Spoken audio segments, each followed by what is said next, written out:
Não é à toa que eu sempre falo de educação, e é uma das prioridades dentro do nosso plano de governo, porque é inaceitável que São Paulo não consiga ensinar as crianças a ler, escrever e fazer conta básica. Ponto. Esses índices todos que você citou, eles medem o quê? Aprendizagem. E a grande verdade é que hoje os nossos alunos saem da escola sem saber de fato ler 2 parágrafos com 2 opiniões divergentes e conseguir interpretar. É muito fracasso, com 15 anos de idade. E por que isso acontece? Definitivamente não é falta de recursos. Você falou que São Paulo está realmente é uma lástima dentro de todos os rankings, mas se gasta bastante. Você pega tudo que é gasto pela Secretaria de Educação e divide pelo número de alunos, a gente está falando de mais de R$30 mil por aluno por ano. É uma fábula. Então, não é uma questão de falta de recursos. Aliás, o Brasil é mestre em gastar dinheiro dos outros, nosso, né, no setor público para um serviço de baixa qualidade. A gente quintuplicou os gastos com educação nos últimos 20 anos e simplesmente não saiu do lugar. E As nossas crianças continuam sem aprender. Então, a alternativa é inovar. É fazer aquilo que deu certo em vários outros países. Eu até me espanto, ontem teve a entrevista aqui da pré-candidata Tabata, e eu gosto de dar esse exemplo. Ela é um exemplo do ensino de qualidade privado. Por quê? Porque ela realmente teve uma educação de qualidade que transformou a vida dela, mas ela fez o ensino médio privado, depois ela foi fazer uma universidade fora, privada, e ela foi capaz de fazer tudo isso porque ela conseguiu bolsas de estudo. Então, o que a gente traz de novidade, que realmente é algo que é novo no Brasil, não se discute em larga escala, é trazer a administração privada, as melhores escolas privadas para gerirem o ensino público, que é o que já funciona lá fora. E aí você tem 2 opções. Ou você vai fazer as escolas gerirem a escola pública, vai continuar sendo gratuito, ninguém vai pagar, não é que a mãe vai passar a pagar, mas ela vai ter acesso a uma gestão e a professores contratados pela rede privada. É uma terceirização da educação. De certa forma, sim, é uma parceria público-privada, como, aliás, já tem sucesso aqui na cidade de São Paulo. Eu gosto de dar o exemplo do Liceu Coração de Jesus. No meio da Cracolândia, o liceu ia fechar, o Liceu dos Salesianos, uma escola de excelência, que custa muito menos do que a criança custa dentro da prefeitura, e que, para não fechar, e aí eu até digo, isso aí é uma grande bola dentro do Nunes, que manteve ali aberto, a gente critica, mas a gente também tem que, né, o que é bom, multiplicar.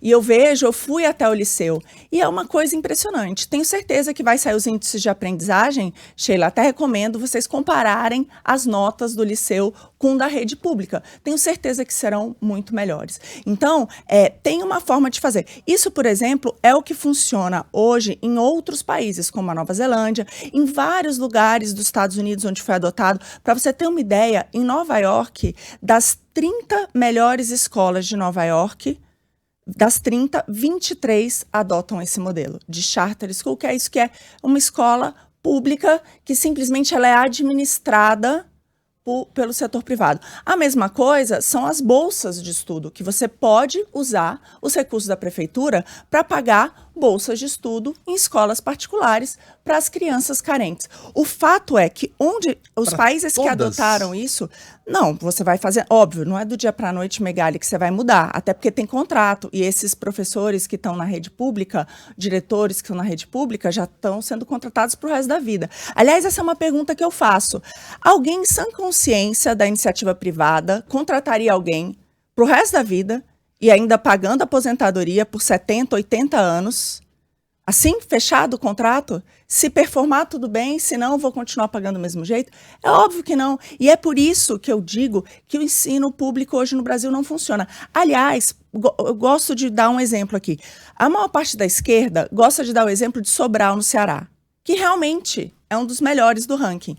Mas vocês sabiam que em Sobral, no Ceará, 8 em cada 10 professores não têm estabilidade, são temporários, e que eles são selecionados por uma iniciativa privada, por uma empresa privada, por uma organização social, Pois é, lá funciona. Por que isso, gente? Quando eu falo dessas opções, é você introduzir a competição no sistema de educação. Porque não é porque é privado ou é público que é melhor, mas a competição torna melhor. A competição, seja lá como ela for. Então, é óbvio que você passar o contrato para alguém e não cobrar indicadores de qualidade não vai adiantar nada. Mas você trazer essa competição. Ou seja, aquela escola que performar, ótimo. Senão, a gente precisa fazer alterações, precisa mudar aquele corpo docente ou precisa mudar o gestor da escola. O que eu trago é isso. Tem que ser focado em funcionar. Eu não entendi onde fica a proposta da senhora entre o totalmente público e o totalmente privado. Porque no caso de Sobral, ok, tem a iniciativa privada, participa de alguma maneira, eu preciso pesquisar isso também, da seleção dos professores. Mas a gente não está falando de um ensino privado. E no caso do Liceu... Se não funciona, demitido. Sim, ok. A gente está falando aqui de Isso. competição, a meritocracia, Isso, ok. perfeito. Tá. Mas não é um ensino privado. E no caso do Liceu, a escola foi salva. Mas não há notícia de que tenha aumentado a excelência educacional, o resultado. Não, continua excelente como sempre foi. E agora vai sair, eu acho que esse é um bom teste. Vai sair as notas e eu acho que vale a pena a gente acompanhar as notas dos alunos do Liceu comparado com os outros da rede pública. Por quê? Porque é mais barato. Mas eu estou tentando entender qual a proposta da senhora A para a cidade de São proposta Paulo. é a mesma que acontece em outros países. Você não transforma tudo, mas você traz essas opções também. E ao trazer essas opções de algumas escolas terem a gestão privada, de você ter bolsa de ensino, o que acontece? Você traz a competição para o sistema e normalmente a própria escola pública melhora de E qualidade. qual seria a contrapartida para essas empresas? E como os Você estudantes seriam paga o valor dos selecionados alunos. também? Quais alunos seriam E selecionados? nesses pra trabalhar lugares não tem seleção de alunos, são os alunos daquela região. Se a escola está naquela região, igual é na rede pública. Então, não tem nenhum tipo de que você seleciona, tem essa lenda de que seleciona os melhores, isso não é verdade. Aliás, os estudos feitos naqueles países em que adotam-se isso, mostrou que os mais beneficiados, todos os estudos mostram isso, os mais beneficiados são exatamente as crianças de mais baixa renda. Então, esses são os que mais se beneficiam desses programas. Então, é trazer, porque, gente, vamos lá, não adianta mais, há 60 anos se defende a excelência da escola 100% estatal no Brasil. Há 60 anos não funciona. Entendeu? Então, não adianta, a gente quintuplicou os recursos destinados a isso. Os impostos aumentaram, continua subindo e não funciona, continua não funcionando. Então, a gente precisa, sim, trazer outros exemplos. A mesma coisa, dentro da escola pública, o ideal era que também fosse possível. Se aquela escola não está performando, muda o gestor. Se aquela escola não está performando, se o professor não está indo para a aula, demite o professor. O fato é, o que é importante na educação não é o corporativismo, não são os sindicatos, não são quem está ali, quem está prestando serviço. O importante é a criança, o importante é o aluno, entendeu? O foco tem que ser 100% no aluno. Hoje, na educação brasileira, é muito blá, blá, blá, blá, blá, blá, blá, blá, blá, mas o aluno sai sem aprender. Isso é inaceitável. E o professor, onde fica nisso tudo? O professor tem que ensinar o aluno. O professor, ele Mas é o mestre. a valorização ele do ensina. professor não entra nisso? A valorização do professor é de acordo com o trabalho que ele performa. Um bom professor tem que ser valorizado. Um professor ruim tem que sair para entrar um professor bom no lugar. Então, a valorização do professor, sou completamente, Sheila, favorável ao tipo de meritocracia.